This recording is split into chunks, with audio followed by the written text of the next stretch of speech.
Good day, guys. My name is Mohzix. This is the Purple Hats podcast. So I have two important guests with me today, and I'm hoping that we'll get to know them together and then talk to them more about the business line they're into. I'm here with Michael Desmond. I'm the managing director of Topmandy Limited. We buy and sell. We also deal on property flipping and property management as well too. My name is Engineer Mustapha Ibrahim. I'm the founder and CEO of Pivea Real Estate. We're into brokerage services, designs, and then investment management. So you're welcome, guys. You're welcome. I'm so happy to have you here today. Thank you very much. It's a bigger honor for me. Mr. Michael, so how's work been like? How's the real estate business been like to you? Due to the economy right now, I won't say it's actually going very well, but at the end of the day, we just thank God how far He has brought us and, looking towards the future as well, what the future holds. And so far, everything is in line, in check. All good. Wonderful. As long as there's a silver lining, it's perfect. Mr. Mustapha, I'm so happy to have you here today. And then I was reading your book, but then I was too lazy to go very much further into it. Giants of Africa. I don't know. I want you to tell us about your writing projects at large. Tell us about your other books and maybe incoming projects too. Let's just know about it. Well, writing came into my life when I was in the university. It was just research-based kind of writing, as most engineers do. You write articles or projects or basically courseworks for the school. And then it's kind of streamlined to me having a personal page where I write about entrepreneurship so that I can impact as much of the youth space as I can. But then towards COVID, during COVID, like I was bored, kind of, and then I thought of something that will impact a larger audience. So I started writing a book called Entrepreneur's Companion, which I was halfway through, then I had a different idea. That's when the Giant of Africa came in. Giant of Africa, basically, it's a book talking about entrepreneurs around the African continent. I talked about almost 50 entrepreneurs around Africa, and those the known ones, including like Dangote, Otedola, and the rest, and then some unknown ones that have not even made $100,000 to their name, but they are solving huge problems. And so it's a book where you can go for inspiration, find new ideas. And one thing about books is it helps you solve or you don't go through the difficulties that entrepreneur went to. And it kind of summarizes maybe their whole life. Maybe a 20-year business can be brought down into a book that you can read in a week. So you help kind of avoid the setbacks and the pitfalls. Then currently I'm writing a book called AI, The Entrepreneur's Lighthouse. I'm almost done with that. And then my third book it's called Future is Coded, because we are currently in the digital world and people need to know about the opportunities in the tech space. I also have a startup in the tech space called Roadrunner. Yeah, it's basically just like Uber, but for logistics. For logistics? Yeah. What like, can you tell us more about that? Because I actually saw the Roadrunner app. I want to know more about it, please. Basically, just like Uber, you use the app to get the closest ride to you, but this you use it to get the closest delivery company to you. And then we also offer mobility financing. We basically buy vehicles for gig workers, basically Uber riders, Bolt riders, or logistic owners. We buy them vehicles and they pay over a period of time. So it allows convenience. It's just my own way of having a social impact, creating more jobs. That's very impactful if you ask me, sir. Okay, I'm very grateful to get that's content of your incoming book on my podcast, the AI. That connects me to your other name that I saw online. I did some research on you, the Ajebo Hustler. All right. What's that about? Well, the hustle die, I guess. Even despite being born with a silver spoon, as some people will see, they see me as an Ajebo because of my upbringing. But then I'm not the kind of person that depends on my family. So I kind of took the hustling route. I've been doing business since JS3. That's like since 2007. Wow. So, yeah, I sold noodles at some point. I had a fashion business. I sold footwear. I had a gaming business. I had a barbing salon at some point. Football viewing center also. I've done quite a lot. So that's when my friends were like, although you're Ajabo, you're a hustler, so they were like Ajabo hustler, and then the name stuck. So, that's very solid. Yeah. I decided to use it for my book because Mustapha Ibrahim is a common name. So I just thought I needed something else to give it a direct kind of punchline. Spark. Yeah. And that's a wonderful spark, because once I saw that name, Ajabo Hustler, I'm like, it's in this. It was very wonderful. It was very wonderful. Mr. Michael. I'm here with you, host. Bro. So, about what's your position on your real estate company? What's your own duty? Okay. I'm the managing director of the company. I oversee the company's, structure and everything in regards to the company, and make sure that, the company actually gets to its, vision or achieve its purpose of why it's been created in the first place. Oh, okay. So how do you intend advertising your content to like the entertainment world differently, like in a unique way? Okay. First of all, you need to get a target audience, what your target audience is all about. Okay. And secondly, you need to have a raw data analytics about those audience, because without data, you can actually move forward or backward as well too. So you need data to actually back up.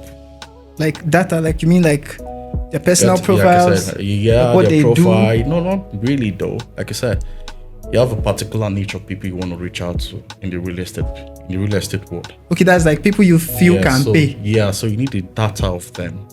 Well, how do you know people that can pay? Because how do you feel like you can just predict it by things you see on paper? Because sometimes I feel like things you see on paper are not always real. Because there are some people you feel like, okay, this is a good client, this is a good client. And at the end of the day, you give them a payment plan and then they don't meet up. How do you deal with cases like that? The thing is that's why we actually push out content out there. Okay. So through our content, it actually gets to a wider audience about, what we offer as a company. Understand? So it's left for them to actually decide that, okay, you know what? I love their content. I love what they put out there. I love their housing structures. I love what they do. Let me get in touch with them and, progress from there as well. Oh, okay. Okay, that's very solid if you ask me. Mr. Mustapha, this is for you. So, I don't know, how do you pick out affiliates, people to work with, especially with your line of work? I know that you obviously look like a very selective person with people you want to work with. So, and I saw a couple of affiliated brands to your name. What's your connection with the C5 network? Well, the C5 network is a network of entrepreneurs, mostly in Abuja. We just started recently, but then we are trying to grow exponentially quite fast and be global at the end game. That's the end game basically. It's just a couple of entrepreneurs. We're looking to add more to the list, trying to solve problems around Nigeria. One entrepreneur at a time. Basically, it's going to provide kind of resources, mentorship, training to entrepreneurs and those who want to come into the entrepreneurship space, basically. Okay. So, about your creative parts, like especially your books. So, do you intend on making content that's going to shed more light on your personal life and the things you do, especially with your work? Do you intend on making contents like that? I'm more of a private person. I do share a lot of content, but I try to remove my face from it because I'm a private investment company. So my kind of clients are not the type I put online. That's one. And we just manage investments for certain clients.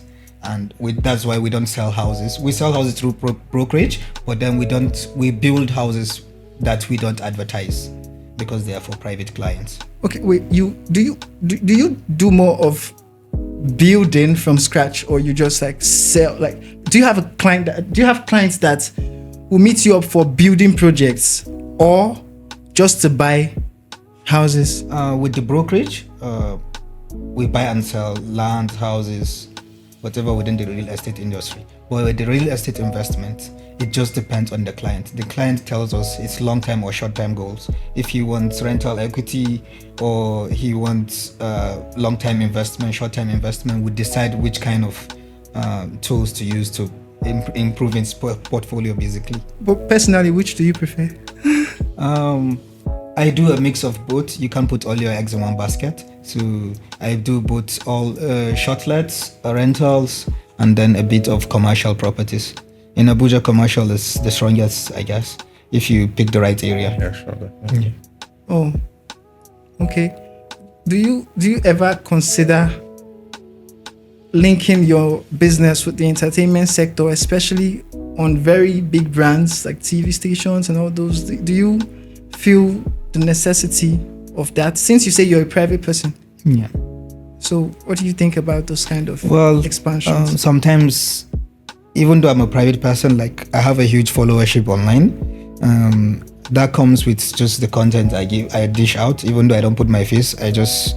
Sorry, what's your handle so we can just put it on the video? Mustapha_IU on IG. Yeah, IG, Twitter, or X, I will call it. I always forget it. And then Facebook also. I'm on LinkedIn also, but just put my full name, Mustapha Ibrahim Umar, and then pop up to, hopefully. So sometimes when you solve problems, money and then people follow it, I guess. So it's just how the business is. But in terms of a niche, I will say real estate investment is what we do. Okay, thank you. Mr. Michael. Yeah. Looks like you're a bit carried away. What's going on in your mind? Oh, definitely. I'm here with you. Okay. But I wanted to ask you some personal questions. Do you have, like, since you got in this real estate business, what's been your biggest challenge? That's a tough one. I know. Okay, I'll say challenges are there, but I'll say one of the biggest challenges is actually, when it comes to clients, most of them, they don't really know what they want in terms of properties and, clients like me. If you say so though, but most of them are actually picky. They're not like stable about what they want, the designs or the kind of structures they want as well too. It's a very big challenge. Sorry, do you have architects too? Yeah, we do have architects as well. Because when you say designs, I just imagine that you have architects too. We do have architects we work with. Oh, okay. So that's practically one of the biggest challenges we face as well in the real estate company. That means your biggest challenge is the indecisiveness of your clients. Clients most times. Oh, that must be very heavy. Sorry to cut in. Some of these challenges can be actually reduced a lot. When you kind of, for every sector, you kind of have to do a customer persona check. Every example here in Abuja, every area has the kind of client. Gwarimpa and Asokoro have totally different clients. Asokoro, Maitama have the same kind of client. So you look at people from 45 to 85, wealthy, high class, people that can afford 300 million plus properties. So every area you need to do a kind of customer persona. The kind of people, the income class in that area. That way, when you're targeting your ads, even on social media, you can specify the age, the kind of place you want the ads to go to. And most rich people are not like Rolex will say, or Lamborghini. They were like, our customers are not in front of the TV watching our adverts.